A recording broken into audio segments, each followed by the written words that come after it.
مسئولین وزارت دفاع تاجیکستان خبر هلاکت ناگهانی گنرال مایور ظریف شریفزاده را در یک صدمه اتومبیلی تصدیق کردند.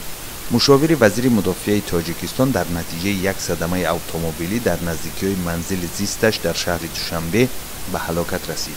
شام 18 ینور در محله موسوم به میدگرداک گنرال مایور ظریف شریفزاده که قبلا بابا کلانوف نام داشت در یک صدمه اتومبیلی به هلاکت رسید.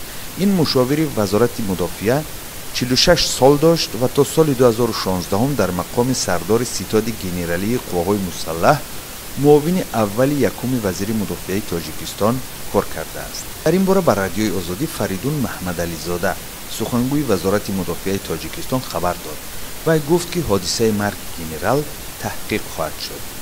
ساعت بعد صدمه مرگبار یک افسر بلندپایه وزارت مدافع تاجیکستان در صحبت با رادیوی آزادی گفت که از روی ارزیابی‌های پیشکی این صدمه در نزدیکی‌های محله میدگرداک دوشنبه رخ داد. او افزود خودی بابا کلانوف سری رول ماشین نشسته بود و به طرف خانه‌اش حرکت می‌کرد. احتمالاً در سری رول دلش از کار ماند و ماشین او به ماشین پیش ایستاده برخورد. وقتی که گنرال را به بیمارستان میدگرداک آوردند الکی جان داده بود، گفت این منصبدار وزارت مدافع. این نماینده وزارت مدافع تاجیکستان همچنان گفت که خودش هم در بیمارستان میدگرداک قرار دارد و بعد ساعت 8 بیگاهی روز 18 ینور در هیئت رهبران بلندپایه وزارت مدافع که در بیمارستان جمع شده بودند جسد گنرال را به سمت خانه‌اش انتقال می‌داد. وی گفت حالا اینجا همه رهبران کلان وزارت و دیگر نهادهای انتظامی هستند. فردا جنازه‌اش برگزار می‌شود.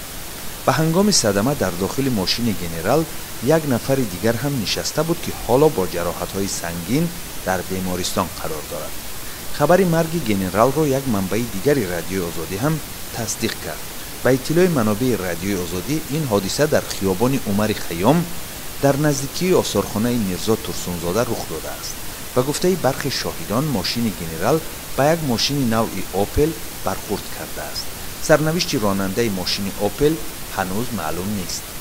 وبسایت پرزیدنت تاجیکستان راسو 3 سال پیش در تاریخ 18 ینور سال 2014 خبر داده بود که امام علی رحمان با کادرهای نو با وظیفه‌های رهبری در وزارت مدافع تعیین شده ملاقات کرد. در این خبر آن زمان از ظریف بابا کلانوف به حیث کادر جوان ساحه و دارای 2 تخصص عالی حربی و شنونده اکادمی حربی ستاد گنرالی قوای مسلح فدراسیون روسیه در مقام سردار ستاد گنرالی قوای مسلح معاون یکم وزیر مدافع جمهوری تاجیکستان یاد شده است. بعد سال 2015 ظاهراً گنرال اسم خود را به شکل ملی شریفزاده ظریف طاهری تبدیل کرده بود.